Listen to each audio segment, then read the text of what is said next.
اسمی حیوان عجیب است. این حیوان دینازر نام دارد و آن میلیون ها سال پیش زندگی میکرد.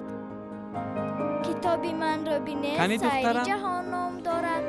در آن درباره دولت‌های گوناگون جهان نقل کرده شده است. من کلان شوم به همه این دولت‌ها سفر میکنم. حتما دخترم.